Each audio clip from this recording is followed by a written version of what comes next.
بسم اللہ الرحمن الرحیم۔ السلام علیکم ناظرین، کہانی نگری یوٹیوب چینل میں آپ سب کو خوش آمدید۔ آج میرا دل تیزی سے دھڑک رہا تھا۔ 3 مہینے ہو گئے تھے مجھے ڈسٹرکٹ ہیڈ کوارٹر ہسپتال میں نوکری کرتے ہوئے، پر یہ پہلا دن تھا کہ میرے قدم لڑکھڑا رہے تھے، اور لڑکھڑاتے بھی کیوں نہ، آج میں جو کام کرنے جا رہا وہ تھا ہی اتنا گھنانا اور کالا کہ کوئی مجرم بھی یہ کام کرتے ہوئے گھبرا جائے، اسے بھی پسینے آ جائیں۔ پھر میں تو ایک شریف گھر کا آدمی تھا، لیکن کیا کرتا، مجھے یہ کام کرنے پر مجبور کر دیا گیا تھا۔ اگر میں یہ کام نہ کرتا تو میرے گھر کا خرچہ کیسے چلتا؟ میری اپنی بھی 3 بیٹیاں تھیں، میں شرم سے پانی پانی ہو رہا تھا۔ اپنی بیٹیوں کے پیٹ میں نوالا بھرنے کے لیے میں کسی کی بیٹی کی عزت نیلام کرنے جا رہا ہوں۔ میں جیسے ہی لیبر روم کے اندر داخل ہوا، آج مجھے پہلے سے زیادہ ہنگامے کی آواز آئی تھی۔ ویسے تو ایسے ہنگامے یہاں پر روز ہی ہوتے رہتے تھے، پر آج ایک آدمی نرس سے لڑ رہا تھا، کہہ رہا تھا کہ تم لوگ مجھے لیبر روم کے اندر ہی رہنے دو، میں باہر نہیں جاؤں گا۔ آخر میرے رہنے میں یہاں کیا حرج ہے؟ وہ نرسز کہنے لگی کہ یہ عورتوں کا کام ہے، تم ہمیں کرنے دو، اس طرح تم اندر نہیں آ سکتے، یہاں باقی بھی عورتیں ہیں، جو کہ یہ سراسر جھوٹ تھا۔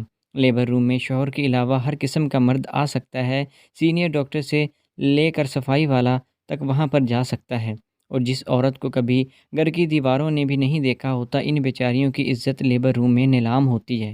بہرحال کچھ کر کے ان لیڈی ڈاکٹرز اور نرسز لوگوں نے مل کر اس آدمی کو کمرے سے باہر نکال ہی دیا۔ میں وہاں صفائی کے بہانے سے گیا تھا، کسی نرس کی مدد لینا چاہتا تھا۔ ویسے تو یہاں پر موجود نرسیں سخت طبیعت کی مالک تھیں، پر ثانیہ اکثر مجھے اشارے کرتی رہتی تھی، وہ مجھ سے بات بھی کرنا چاہتی تھی۔ اس کی عمر تقریباً 37 سال تھی، اور یہ غیر شادی شدہ بھی تھی۔ میں شکل کا اچھا تھا، اسی لیے شاید وہ اکثر میری طرف دیکھ کر متوجہ ہو جاتی تھی، اور وہ مجھ سے بات بھی کرنا چاہتی تھی، پر میں نہ بات کرتا تھا، اپنی بیوی کا وفادار تھا۔ آج تو مجھے ثانیہ سے بھی مدد لینا پڑی تو لوں گا، میں نے دل میں سوچا۔ ثانیہ بھی مجھے دیکھ کر اسی طرف آ گئی تھی، اس کے چہرے پر مسکان آ گئی تھی، آ کر شاطرانہ مسکراہٹ پھیلاتے ہوئے کہنے لگی، اس کا شوہر بڑا ہی غیرت مند بن رہا تھا، اب اسے ہمارے پاس ہی چھوڑ کر گیا ہے۔ جب انسان کی جیب میں پیسہ نہ ہو تو غیرت بھی نہیں جچتی۔ بڑا آیا ہمیں باتیں سنا رہا تھا، دیکھو ذرا اب اس کی بیوی بے ہوش پڑی ہے، یہاں آنے والے لوگ نہ جانے خود کو کیا سمجھتے ہیں۔ ثانیہ نرس یہ باتیں کر ہی رہی تھی، میں سمجھ گیا تھا میں اس کے دکھتی رگ پر ہاتھ کیسے رکھنا تھا۔ میں نے کہا کہ ثانیہ، یہاں پر جو بھی لوگ آتے ہیں وہ تم لوگوں کو کچھ سمجھتے ہی نہیں، اپنی بیویوں کو نہ جانے کتنا پاک پوتر سمجھتے ہیں، اور تم لوگوں کو بد چلن، بد کردار۔ ثانیہ اپنا ہاتھ لہرا کر بولی، ایسا ہی ہے، بالکل صحیح کہتے ہو تم، یہ ہمیں ہی بہت برا سمجھتے ہیں، اگر اتنے ہی نیک ہیں تو خود کر لیا کریں یہ کام، یا کسی محلے والی دائی کو بلوا لیا کریں، اسپتال میں اپنی بیوی کو لے کر آتے ہی کیوں ہیں؟ ثانیہ اونچا اونچا بولنے لگی تھی، پھر آس پاس دیکھ کر محتاط ہو گئی۔ میں نے کہا، مجھے تم سے کچھ بات کرنی ہے، اس میں تم بھی خوش رہو گی اور میں بھی، تمہیں کبھی غصہ نہیں آئے گا؟ اور میری طرف دیکھ کر بولی، ایسی کون سی گدڑ سنگھی ہے تمہارے پاس جس کے بعد نہ تمہیں غصہ آئے گا نہ مجھے؟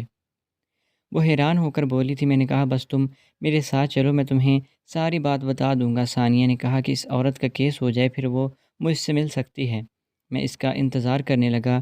شام کے 5 بجے وہ اسپتال سے فارغ ہوئی تھی، میں اس سے ملنے کے لیے اسے قریبی کھوکے پر لے کر چلا گیا تھا۔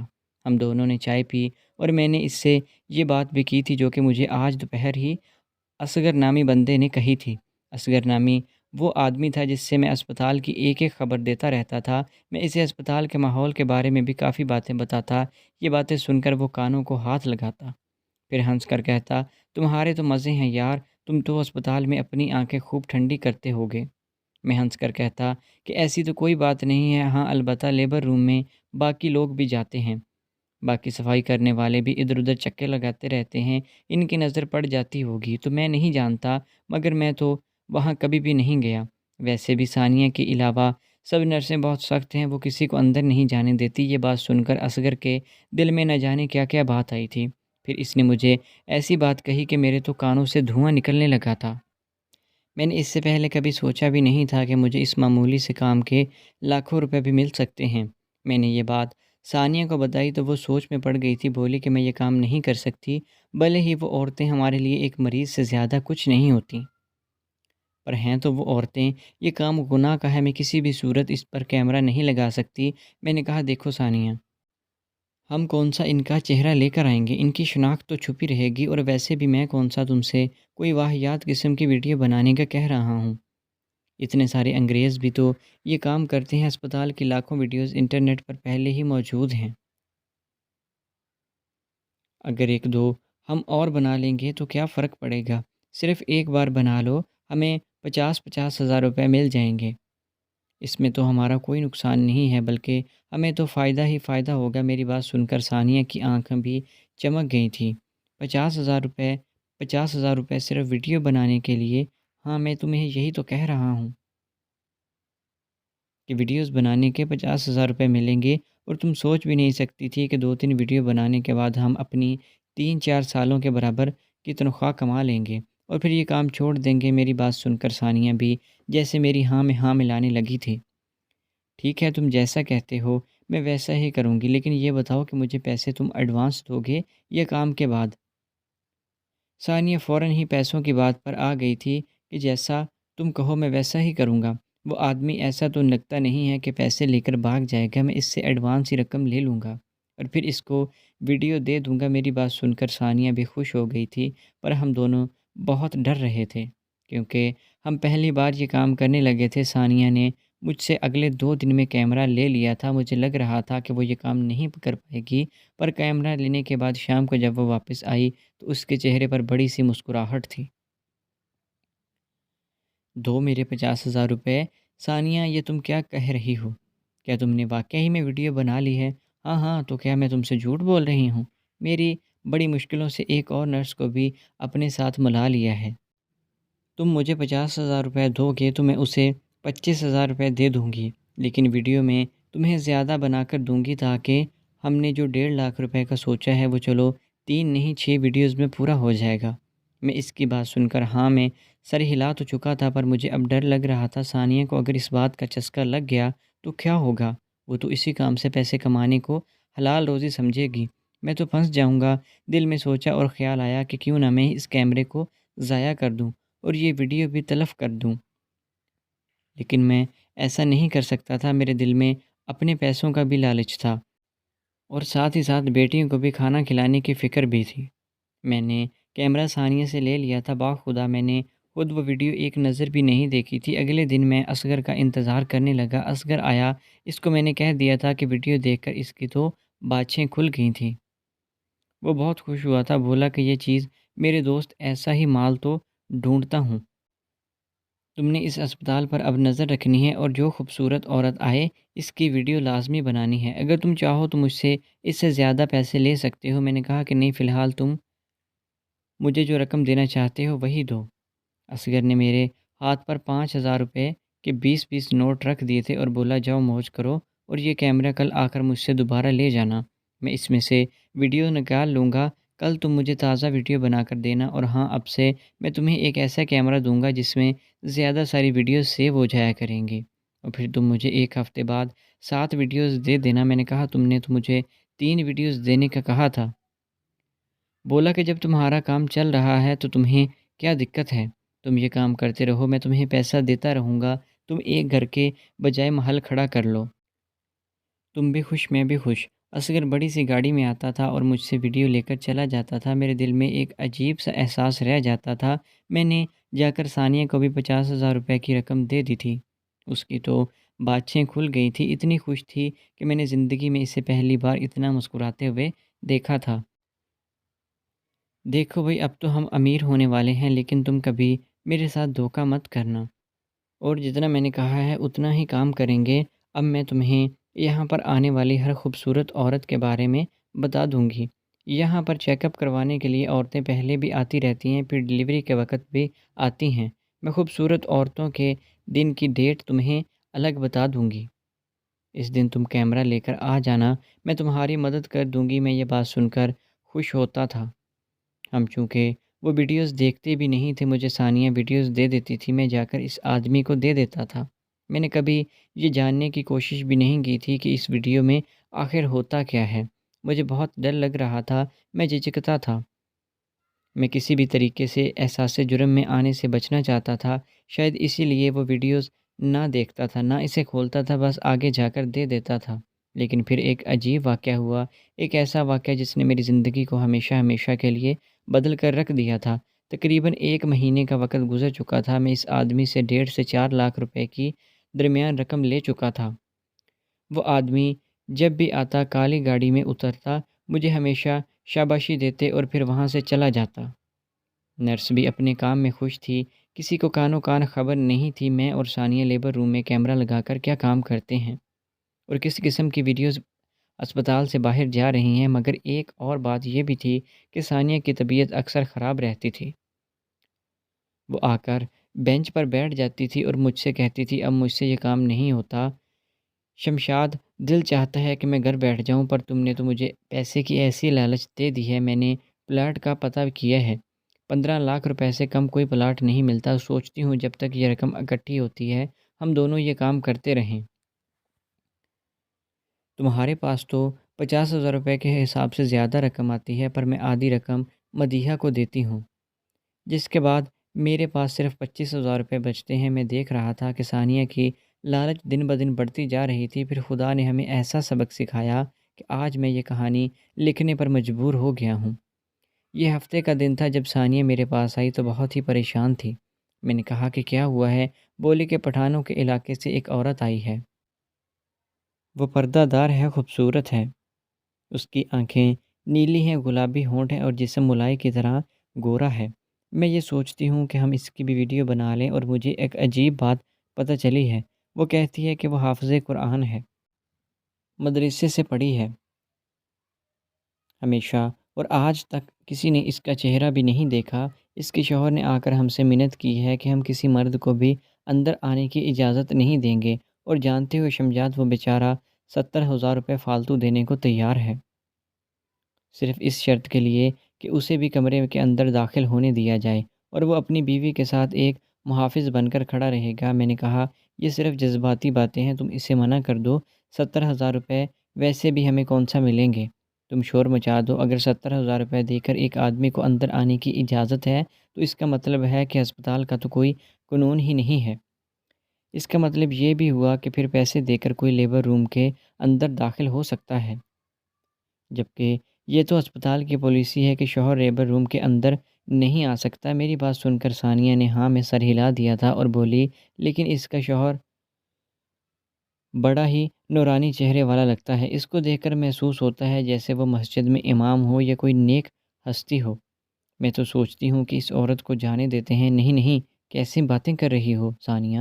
تمہیں تو پتہ ہے کہ اس اسپتال میں کالی عورتیں ہی آتی ہیں، کوئی خوبصورت ہفتے مہینے بعد آتی ہے، اور جیسے تم بتا رہی ہو ایسا تو کبھی بھی نہیں ہوا، اور اتنی خوبصورت، وہ بھی پٹھانوں کے علاقے سے، ہمارے پاس زیادہ پیسے آ جائیں گے۔ یہ تو 70,000 روپے دے رہا ہے اور وہ بھی شاید ہمیں ملیں یا نہ ملیں، لیکن وہ آدمی جسے میں جانتا ہوں وہ اس عورت کے 3 لاکھ روپے بھی ہمیں دے دے گا۔ تم بس ویڈیوز بنانے کی کوشش کرو، باقی کام تم مجھ پر چھوڑ دو۔ میری بات سن کر ثانیہ نے ہاں میں سر ہلا دیا تھا اور وہاں سے چلی گئی۔ واپس آ کر ثانیہ نے کہا میں یہ کام نہیں کر سکتی، وہ عورت بہت خوبصورت ہے، اس کی آنکھوں میں ایک عجیب سی چمک ہے، میں چاہ کر بھی یہ کام نہیں کر پاؤں گی، میرا دل کانپ رہا ہے۔ میں نے کہا ثانیہ تم اس کام کو رہنے دو، مجھے دوسری نرس سے ملوا دو، میں اسے یہ کیمرہ چلانا سکھا دوں گا، وہ یہ کام کر لے گی۔ بولی کہ نہیں، وہ بھی نہیں کرے گی۔ ہاں اگر تم خود چاہو تو کر سکتے ہو، دوسری بات میں تمہارا تعاون میں کر سکتی ہوں، یعنی کہ اس کے شوہر کو لیبر روم سے نکال دوں گی، اور میں یہ شور بھی مچا دوں گی کہ ایک آدمی سے پیسے لے کر اسے لیبر روم میں داخل کیا جا رہا ہے۔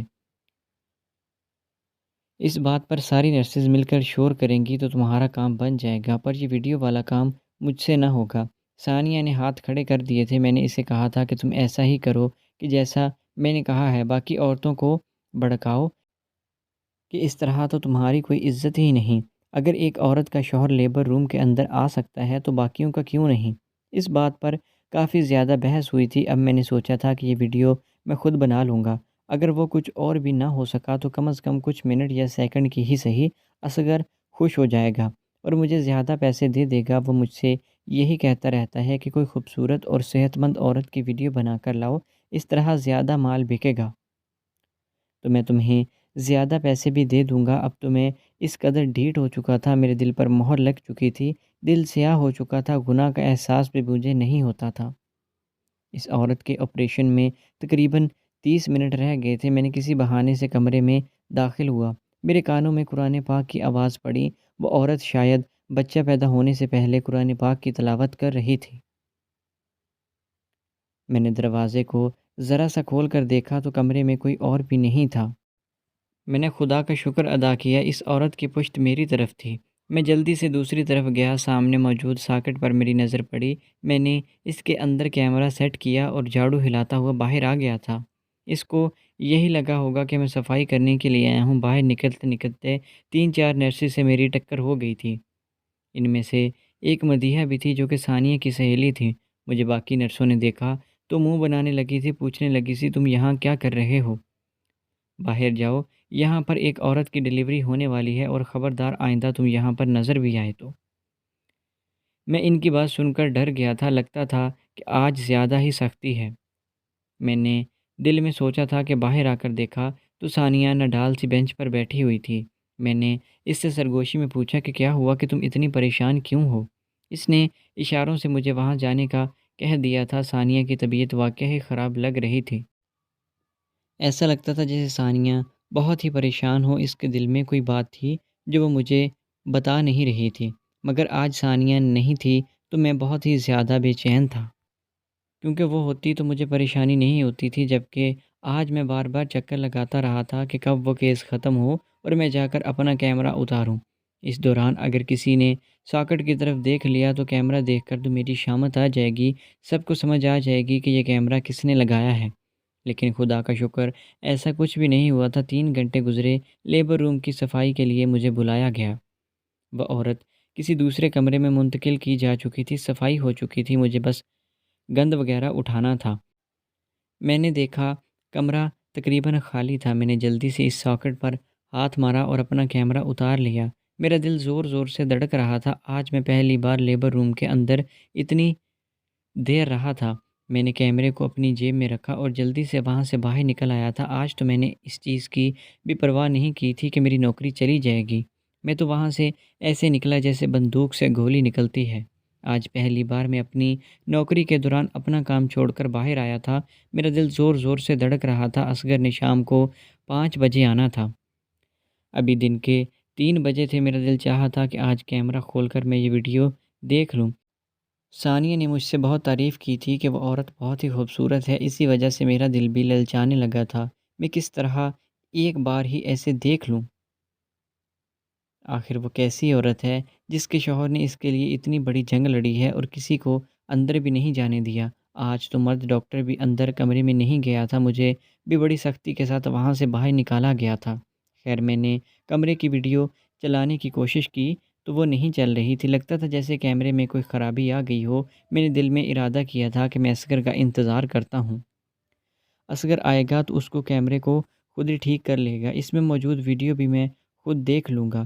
لیکن اس سے پہلے کہ میں کوئی اور شیطانی ارادہ بناتا، ایک کار آئی اور تیزی سے کچلتی ہوئی مجھے گزر گئی۔ مجھے لگا جیسے میں نے اپنی جان کے ٹکڑے ٹکڑے ہوتے دیکھ لیے ہوں۔ اس کے بعد مجھے کچھ ہوش نہ رہا۔